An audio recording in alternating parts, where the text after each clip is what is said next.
The year is 25 BC. And Rome believes it owns the world. Fresh from the conquest of Egypt, the last great independent kingdom of the ancient Mediterranean, the Roman war machine stands at the peak of its arrogance and power. Augustus Caesar, the first emperor of Rome, has just defeated Cleopatra and Mark Antony. He has absorbed the wealth of the Nile into the Roman treasury. He has declared Egypt a Roman province, personally governed by his own appointed prefect, answerable to no senate, no republic, no law but his own will. The Mediterranean is a Roman lake. The known world, from the cold forests of Germania to the scorching shores of North Africa, trembles at the sound of Roman legions on the march. Rome's soldiers are the finest military force on earth. They are disciplined, professionally trained, and equipped with weapons and tactics refined over centuries of conquest.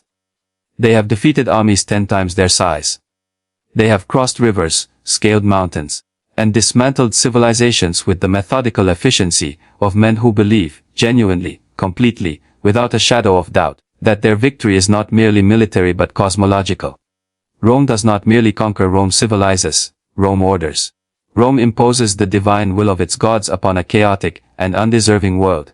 And at the southern edge of Egypt, where the Nile curves through ancient granite and red desert and the air smells of dust and deep time, Rome has established a frontier. The border of the new province lies at a place called Aswan, known to the ancients as Suin, the city of the first cataract, where the Nile narrows between black rocks and the river runs fast and white with fury. Beyond Aswan, the Roman prefect Gaius Petronius has posted his garrison. Beyond Aswan, Rome has planted its standards.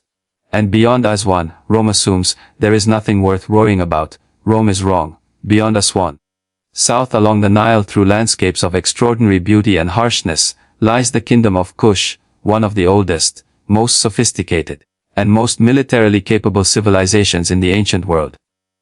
Kush is not a peripheral kingdom cowering at the edge of Roman power. It is an empire in its own right, with a history stretching back 3,000 years, with cities of stone and pyramid temples, and a royal ideology as ancient and complex as anything Rome could claim. It has defeated Egyptian pharaohs. It has produced rulers who sat on the throne of Egypt itself, governing as the 25th dynasty, the Black Pharaohs, before being pushed south by Assyrian invasion. It has survived everything the ancient world has thrown at it, and it has endured. And ruling Kush in 25 BC is not a king. It is a queen, a woman of extraordinary power, extraordinary ferocity, and extraordinary strategic intelligence, who has been watching Rome's expansion southward with cold, calculating eyes. A woman who has already decided what she is going to do about it. A woman whose name Rome is about to learn, not from diplomats or traders, or the careful reports of intelligence officers, but from the blood of its own soldiers. Her title is Kandake. In the Meroitic language of Kush it means Queen Mother, or Queen Regent, a title denoting not merely royal status but supreme executive and military authority. It is a title that Rome will eventually render as Candace, stripping it of its specific cultural weight, and turning it into a proper name. Because Rome, like all empires, prefers to categorize what it cannot fully understand. Her personal name, preserved in fragmentary inscriptions and the accounts of ancient historians, is most likely Amanirenas. And she is about to do something that no ruler in the ancient world, not a king, not a general, not a rival emperor, had yet managed to do to the new Roman Empire. She is about to make Augustus Caesar negotiate. To understand Amanirenas, you must first understand the world that made her. And to understand that world, you must abandon every assumption that the Roman perspective, which has dominated the historical record for 2,000 years, has built into our understanding of ancient Africa. Kush was not Rome's shadow. It was not Egypt's lesser neighbor. It was not a peripheral civilization defined primarily by its relationship to the powers that surrounded it. Kush was ancient when Rome was young. It was sophisticated when Rome was still a city of mud huts on 7 hills beside a river. It had a written language, Meroitic script, that archaeologists are still working to fully decode. It had a tradition of pyramid building that produced more pyramids than Egypt, smaller and steeper, built over a longer continuous period, clustered at the royal necropolises of Miro, Nuri, and El Kuru like stone prayers aimed at a burning sky. The Kingdom of Kush in the 1st century BC was centered on its capital city of Miro, situated in the Great Bend of the Nile, in what is today northern Sudan.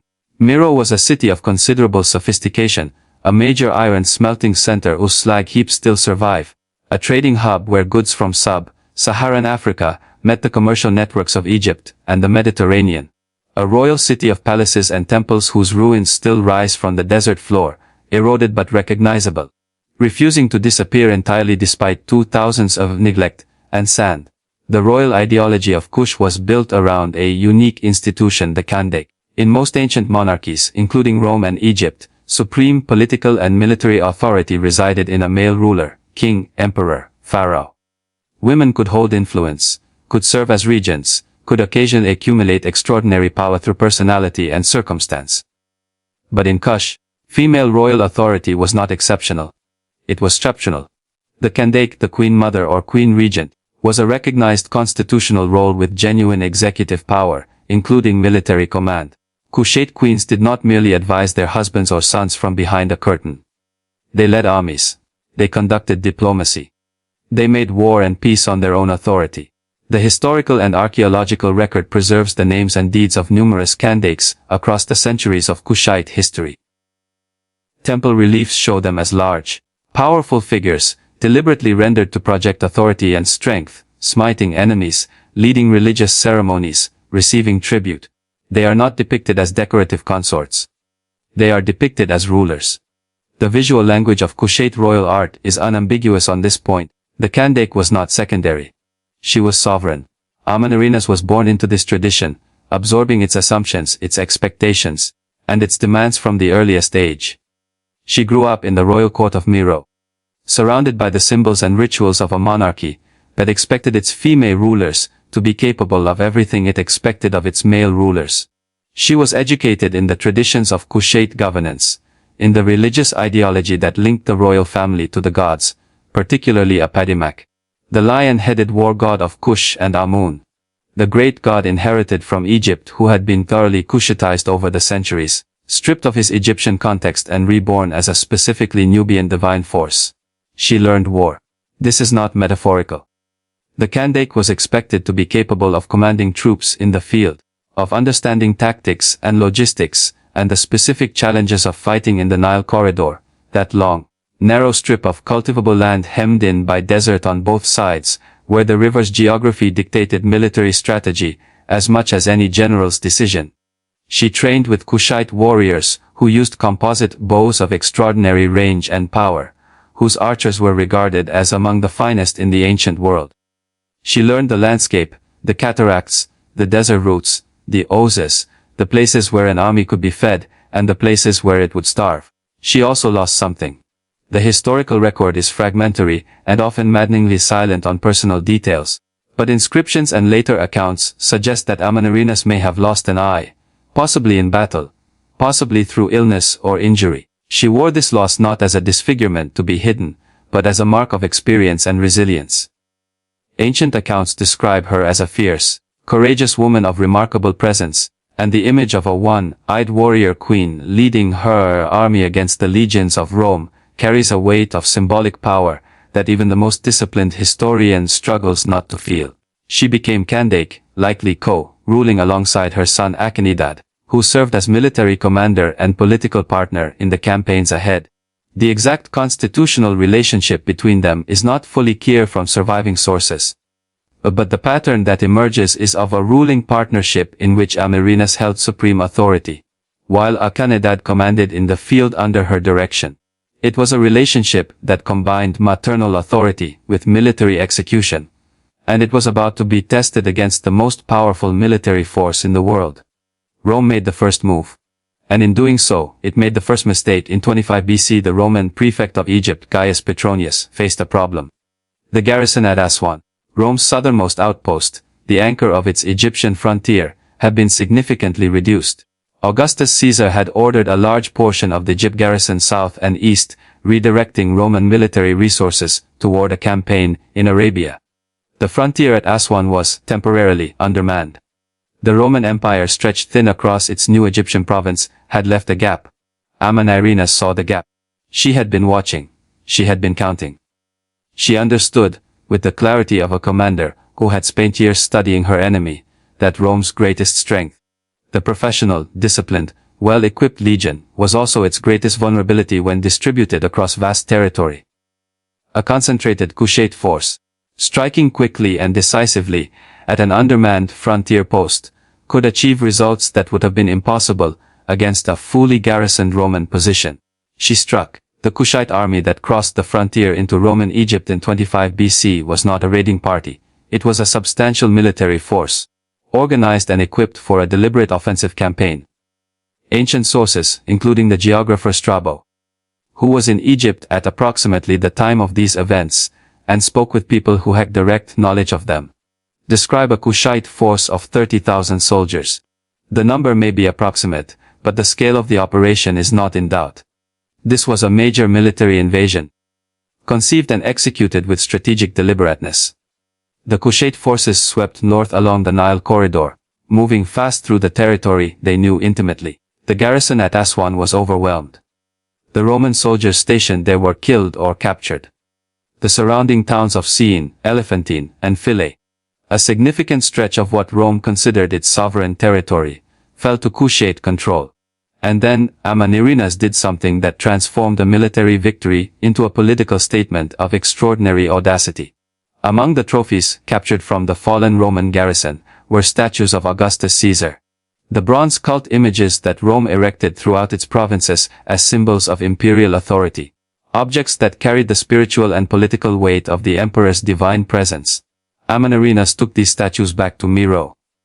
And there, in a gesture of calculated, deliberate contempt, she had the head of one of the Augustus statues, buried beneath the steps of a victory temple, so that every Kushite who entered the temple would walk over the face of Rome's emperor. The head was excavated in 1910. It is now in the British Museum, and it remains one of the most extraordinary artifacts of the ancient world. A beautiful, superbly crafted bronze portrait of Augustus Caesar, staring upward from beneath 2,000 years of sand and stone. A permanent record of the moment when a Kushite queen made the most powerful man in the world into a doormat. The psychological impact of this victory, both on Kush and on Rome, cannot be overstated. For Kush, it was confirmation that the new power in Egypt was not invincible, that the Roman war machine had weaknesses that could be exploited by a commander willing to study them and strike at the right moment. For Amanirenas, it was a declaration of intent. Kush would not submit to Rome. Kush would not become a client kingdom, paying tribute and hosting Roman garrisons, and watching its sovereignty dissolve into the machinery of the Roman provincial system. Kush would fight. And Kush could win. For Rome, it was an outrage. An assault not merely on a frontier garrison, but on the dignity and authority of the emperor himself. Augustus Caesar, the man who had defeated Cleopatra, who had made Egypt a Roman province, who was in the process of constructing an image of himself as the divinely ordained ruler of the civilized world. Augustus Caesar had just had his face buried under a barbarian queen's temple steps. The response was inevitable. It was also, from Amanirenas' perspective, expected. She had planned for it. Rome's response was swift, massive, and by Roman standards, overwhelming. Gaius Petronius, recalled from his interrupted Arabian campaign, assembled a force that ancient sources describe as approximately 10,000 infantry and 800 cavalry, a substantial Roman army, equipped with the full panoply of Roman military technology, disciplined legionary infantry in lorica segmentata armor, siege equipment, artillery, professional engineers capable of building fortified camps in hostile territory overnight. Petronius marched south with the confidence of a man who had no doubt about the outcome. Rome did not lose to barbarians. Certainly not to barbarians ruled by a woman. He was not entirely wrong about the military balance. In a pitched, open field battle between Roman legions and Kushite forces, the Romans held genuine advantages in discipline, unit cohesion, and heavy infantry tactics. The Kushites were exceptional archers. Their composite bows outranged Roman equipment, but archery alone could not stop a Roman legion, advancing behind its shields in testudo formation, closing the distance until archers lost their advantage and the brutal, close quarters efficiency of Roman swords and short spears came into play. Amanirenas knew this. She had not built her military strategy around winning a stand-up fight against Rome's professional infantry. She had built it around something more sophisticated, denying Rome the fight it wanted while inflicting continuous costs and doing so across terrain that favored her army's particular strengths. The Kushite army retreated south as Petronius advanced, drawing the Romans deeper into Nubian territory, further from their Egyptian supply base, deeper into a landscape of increasing hostility, further along supply lines that grew more vulnerable with every mile. It was a strategy of calculated withdrawal, not defeat. The Kushites knew every water source, every defensible position, every desert route that could be used to flank an advancing column. They used this knowledge relentlessly, harassing Roman supply lines, ambushing isolated detachments, preventing Petronius from achieving the decisive engagement that Roman military doctrine required. Petronius advanced as far as Napata, the ancient religious capital of Kush, the city of the great temple of Amun, the spiritual heart of the Kushite kingdom. It was a significant military achievement, and Petronius recognized it as such. He sacked Napata, demolished its walls, and departed with prisoners and plunder, declaring victory and heading north before the onset of summer made the Nile corridor genuinely lethal for an army operating without local logistical support. But he had not broken Kush. He had not captured or killed Amanirenas. He had not destroyed the Kushite army. And when he returned north, leaving a garrison at a fortified position called Premis, the Kushite forces regrouped. Amanirenas assessed the situation with the cold clarity that had characterized her strategy from the beginning. The Romans had reached Napata, yes. They had demonstrated that their army could march deep into Kushite territory. But they had not stayed. They could not stay. The logistics of maintaining a large Roman army in deep Nubian territory, far from Egyptian supply bases, in brutal heat, along a river that flooded catastrophically every summer. These were not problems Rome could solve by marching harder or fighting more bravely. They were structural constraints. And Amanirenas intended to exploit them. She attacked Premis. The Roman garrison at Premis found itself besieged by a Kushite force that had regrouped, resupplied, and returned with the patience of people fighting on their own ground for their own survival. The siege was not a quick victory. Roman fortifications were among the best in the ancient world, and the garrison fought with the disciplined competence that Roman soldiers were display, even in isolation, and under sustained pressure. But the siege sent an unmistakable message: Kush had not been pacified. The war was not over, and the cost of maintaining a Roman presence in Nubian territory was going to be continuous, sustained, and without a clear endpoint. Petronius returned south for a second campaign. He relieved the garrison at Premis, defeated the Kushite besieging force, and again demonstrated Roman military capability in the field. But again, he did not destroy Kush. Again, he could not stay. Again, the fundamental strategic reality reasserted itself: Rome could win battles in Nubia, but it could not hold Nubia.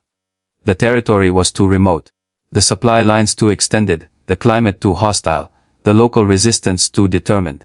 Amanirenas had forced Rome into a strategic stalemate. And a strategic stalemate, for a regional power facing the Roman Empire, was itself a form of victory. The stalemate could not last forever, and both sides knew it. But the question of who would blink first, who would be post, was the negotiation that both parties now recognized as inevitable, was itself a matter of enormous strategic importance. To propose peace was to acknowledge imitation. To demand terms was to acknowledge that the war had not been won. Rome blinked first. Augustus Caesar, who had been conducting military campaigns in Spain and monitoring the Nubian situation from a distance, sent word that he was willing to receive Kushite ambassadors. The meeting took place on the island of Samos, in the Aegean Sea, neutral ground, far from both Rome and Meroe, a location that itself communicated something important. This was not a Roman dictation of terms to a defeated enemy. This was a negotiation between parties who had reached an accommodation of mutual limits. Amanirenas sent her ambassadors with a clear brief. They were not there to apologize. They were not there to accept Roman suzerainty or acknowledge Roman superiority. They were there to negotiate a boundary, a formal, treaty-level recognition of the frontier between Roman Egypt and the Kingdom of Kush, and to establish the terms under which the two powers would coexist as neighbors rather than belligerents. The negotiations succeeded. The resulting treaty, concluded around 21 or 20 BC, was by any objective historical measure an extraordinary diplomatic achievement for Kush. Rome agreed to withdraw its garrison from Premis, abandoning the southernmost Roman position in Nubia. Rome agreed to a formal frontier at a location south of Aswan. The so-called Dodekaskoinos, a stretch of the Nile Valley that became a kind of buffer zone under Kushite influence. Rome waived the tribute payments it had initially demanded from Kush, acknowledging that extracting tribute from a kingdom that had extracting tribute from eliteness and ability to resist Roman military pressure was not worth the ongoing cost of enforcement. These were not the terms of a defeated power. These were the terms of a negotiated settlement between powers that had each demonstrated limits. Rome got peace on its southern frontier and could redirect its military resources toward other, more tractable problems. Kush got formal recognition of its sovereignty, a Roman withdrawal from Nubian territory, and the extraordinary distinction of being the only power in the Mediterranean and Near Eastern world that had forced the Roman Empire to modify its demands through sustained military and diplomatic resistance.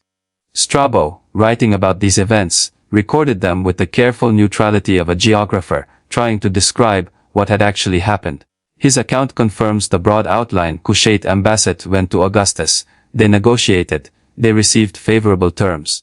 What Strabo could not quite bring himself to state directly, because the Roman literary tradition was not comfortable stating such things directly, was that Kush had, in any meaningful sense, won.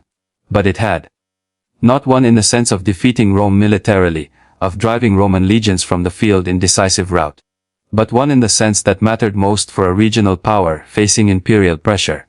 It had preserved its independence, maintained its territorial integrity, and extracted from the most powerful empire in the world a formal acknowledgement that Kush was not to be incorporated, not to be subordinated, not to be treated as simply another province waiting to be administered. At the peak of her power, Amanirenas ruled a kingdom that was prosperous, secure, and internationally recognized. Miro hummed with activity, its iron smakers producing tools and weapons, its markets trading in gold, ivory, ebony, and exotic animals that made their way north to Egypt and onward to Rome, its temples receiving offerings from a population that genuinely revered its royal family as intermediaries between the human world and the divine. The pyramids of the royal necropolis at Miro continued to rise, smaller than Egypt's great monuments, but no less carefully constructed, no less spiritually charged, the physical embodiment of a civilization's confidence in its own continuity. The Kushite military, which had just demonstrated its capability against Rome, was reorganized and reinforced under Amanirenas' direction. The lesson of the Roman campaigns had been absorbed. Kushite's strength lay in mobility, in knowledge of terrain, in the exceptional range and accuracy of its archers, and in the strategic patience to deny Rome the decisive engagement it needed to translate military superiority into political control. These strengths were preserved and developed. The army that had fought Rome was not disbanded after the peace treaty. It was maintained, because Amanirenas understood that peace with Rome was not the same as safety from Rome. Peace with Rome did not mean peace. It never does, for kingdoms that exist at the margins of empire. The Treaty of 21 BC established a frontier, but frontiers are not walls. They are agreements, and agreements depend on the continuing willingness of both parties to honor them.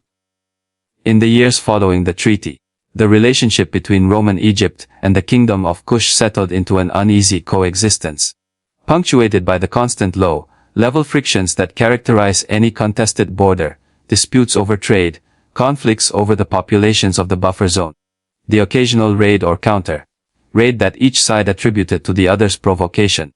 Amanirenas navigated these frictions with the same strategic intelligence she had brought to the war itself. She understood that the treaty was not a permanent settlement, but a temporary accommodation, that Rome's appetite for expansion had not been extinguished by a single frustrating campaign in Nubia, merely redirected. She maintained her military readiness. She continued to develop Kushite diplomatic contacts, particularly with the trading networks that connected Miro to sub-Saharan Africa, to Arabia across the Red Sea, and to the Indian Ocean trade routes that were beginning to carry goods from as far away as India and China into the Red Sea ports of the African and Arabian coasts. But the internal politics of the Kushite kingdom presented challenges that no treaty with Rome could address. The relationship between Amanirenas and her son Akinadad, the military commander whose role in the Roman campaigns had been substantial, appears to have grown complicated in the aftermath of the war. The historical record is fragmentary here, and scholars debate the exact nature of the tension. But what emerges from inscriptions and temple reliefs is a suggestion of growing competition for authority and recognition. Akinadad had commanded in the field. He had faced Roman legions. He had earned a warrior's reputation. And warriors' reputations in ancient kingdoms had a way of generating political ambitions. The question of succession, always the most dangerous question in any monarchy without clear constitutional mechanisms for resolving it, hung over the Kushite court. Amanirenas had ruled with extraordinary effectiveness, but she was aging. And the question of who would follow her carried implications, not merely for the Kushite royal family, but for the kingdom's relationship with Rome, with its southern neighbors, with the trading networks that sustained Meroitic prosperity. The wrong successor at the wrong moment could unravel everything she had built. There were also the eternal challenges of governing a diverse, geographically extended kingdom without the communication technologies that make modern governance possible. The Kushite kingdom stretched from the first cataract of the Nile in the north to regions deep in sub-Saharan Africa in the south, a vast territory encompassing multiple ethnic groups, multiple languages, multiple local political traditions. Holding it together required continuous attention, continuous negotiation, continuous demonstration of royal authority in forms that distant populations could recognize and respond to. The temples were one mechanism. Amanirenas invested in temple construction and renovation throughout her reign, not merely as religious devotion, though the devotion was genuine, but as a tool of political integration. A temple bearing the royal cartouche, depicting the Kandake in the traditional posture of royal power, receiving the blessing of the gods and dispensing divine favor to her people. This was a political communication as much as a spiritual one. It said, "The queen is present. The queen is powerful. The queen's authority extends to this place and is recognized by the gods themselves." But temples could not resolve the fundamental tension between a powerful female ruler and the military men whose loyalty she depended on and whose ambitions she had to manage. The relationship with Akinadad remained unresolved, neither fully subordinate nor fully independent. A constitutional ambiguity that generated friction without providing resolution. Ancient sources hint at conflicts, at moments of challenge to her authority, at the kind of internal political turbulence that accompanies any long reign in any kingdom facing external pressure. The details are lost. The inscriptions are damaged, the text fragmentary, the oral traditions filtered through centuries of transmission. What survives is the outline. A queen who held power in difficult circumstances, who faced challenges from multiple directions simultaneously, and who, despite all of it, never surrendered the essential core of what she had fought for. Kush remained independent. That was not nothing. That was, in the context of the 1st century BC and the relentless expansion of Roman power, almost miraculous. Amanirenas did not fall dramatically. She did not die in battle, sword in hand, making a last defiant stand against Roman legions. History rarely provides such clean endings. And the history of Kush is particularly resistant to narrative tidiness. What the historical and archaeological record suggests is a gradual transition. The natural aging of a long-reigning monarch, the slow transfer of authority to successors, the inevitable diminishment that comes when a figure of extraordinary personal force can no longer maintain the constant, active projection of power that their reign has required. The exact date of Amanirenas' death is unknown. The exact circumstances are unknown. She passes from the historical record, not with a bang but with the quiet fate of someone whose story was never fully written down by those who witnessed it, whose deeds were recorded in a script that took modern scholars nearly 2 centuries to begin deciphering. What we know is that after Amanirenas, the kingdom of Kush continued. It did not collapse immediately upon her death. The structure she had built, the military reorganization, the diplomatic framework, the treaty relationship with Rome, the temple building program, the trade networks, these were institutional achievements that outlasted their creator. The kingdom she left behind was more secure, more internationally recognized, and more institutionally developed than the one she had inherited. That is a meaningful legacy, even if its details are obscured by time and the inadequacy of the surviving record. Her successors, a series of kings and queens whose names are preserved in inscriptions and temple reliefs, but whose stories are far less fully documented than Amanirenas's, maintained the essential achievement, Kushite independence. For 3 more centuries after the Roman-Kushite War, the Kingdom of Kush persisted as an independent state, trading with Rome, occasionally skirmishing with it, but never absorbed into it. The frontier of stalemate by the Treaty of 21 BC held, more or less, for generations. Rome never again attempted a major military campaign against Kush. The lesson had been learned and retained in institutional memory, passed down through the Roman administrative tradition. As a practical note on the limits of southward expansion, Nubia is not worth it. The kingdom's eventual decline, when it came in the 3rd and 4th centuries AD, was the result of multiple converging pressures, the rise of the Kingdom of Aksum to the east, which gradually displaced Kush as the dominant power in the region, the shifting of Red Sea trade routes in ways that bypassed Meroitic commercial networks, the internal fractures that accumulate in any kingdom over centuries of continuous governance without the institutional renewal that more adaptive political systems provide. Miro was eventually sacked by the Aksumite king Ezana around 50 AD, more than 3 centuries after Amanirenas' death, long after the world she had known had transformed beyond recognition. The pyramids of Miro still stood, they still stand.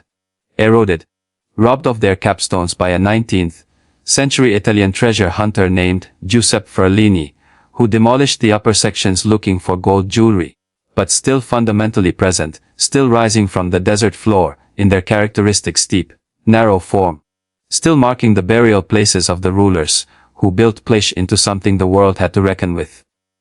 And beneath the temple floor, the bronze head of Augustus Caesar waited in the dark. Patient, imperishable.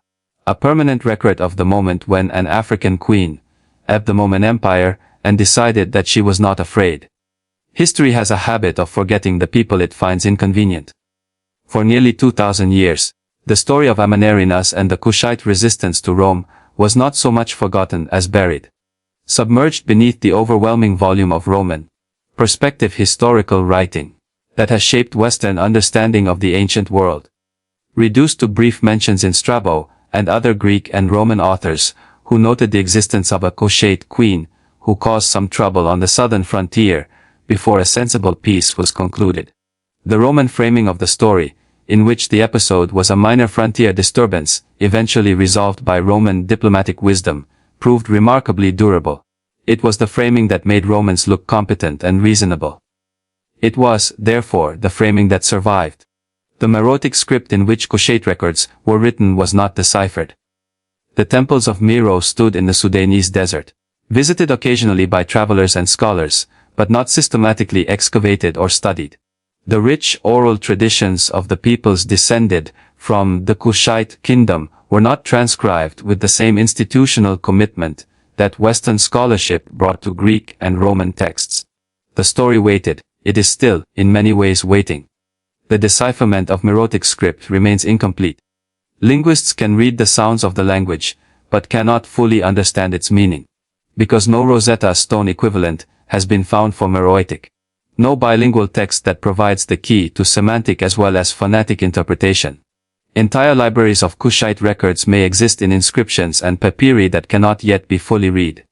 The full story of Amanirenas, her personal history, her political relationships, her own account of the war and the peace, may be preserved in a script that the modern world has not yet learned to hear. What has been recovered is enough to establish the essential truth that in 25 BC, when the Roman Empire was at the absolute peak of its early imperial power, when Augustus Caesar bestrode the Mediterranean world like a colossus, and no ruler in the known world had successfully resisted Roman military and political pressure, a one-eyed queen from the Kingdom of Kush organized a military campaign that captured Roman territory, buried the emperor's head under a temple threshold, fought 2 Roman counter-campaigns to strategic stalemate, and extracted a favorable peace treaty that preserved her kingdom's independence for centuries. That is a story worth knowing. That is a story worth telling. Not because it fits neatly into any modern political narrative, though people across the spectrum have tried to claim it, but because it is true, and because truth of that quality and drama deserves to be known simply for what it is. The bronze head of Augustus in the British Museum is the most eloquent artifact in this story. It is a beautiful object, one of the finest surviving portraits of the emperor. Technically masterful, aesthetically superb, capturing Augustus in the idealized but recognizably human style of Hellenistic portrait sculpture. For most of its 2,000 years of existence, it lay face up under a temple floor in Meroe, staring at the stone above it in permanent darkness. It had been placed there deliberately, positioned so that everyone who entered the temple walked over it. The humiliation was not accidental. It was architectural. It was designed to last. When archaeologists excavated it in 1910 and brought it to light, they were recovering more than an artifact. They were recovering a statement, a declaration made by Amanirenas in the language of power, that every ancient civilization, understand we took this from you. We buried it beneath our feet. And every day that our kingdom endures is another day that you walk beneath us. In the modern world, the Kingdom of Kush is slowly being recovered from the obscurity into which it fell. Archaeological work at Meroe and related sites continues to produce new discoveries. Scholars working on Meroitic script continue to make progress, however slow. The pyramids of Sudan, more numerous than those of Egypt, less famous, less visited, less protected, have begun to attract the international attention they deserve. The story of the Kandakes is being told in classrooms and documentaries and books that reach audiences who had never heard of Kush, had never imagined that the history of sub-Saharan Africa, in the ancient world, was as rich and complex and dramatic as anything the Mediterranean could offer. Amanirenas did not survive. Her kingdom did not survive forever. No kingdom does. But she made Rome negotiate. She made the most powerful empire in the history of the ancient world sit across a table from her ambassadors and agree to terms that acknowledged Kushite sovereignty, Kushite dignity, Kushite refusal to be absorbed. In a world defined by Roman power, that was not a small thing. That was everything.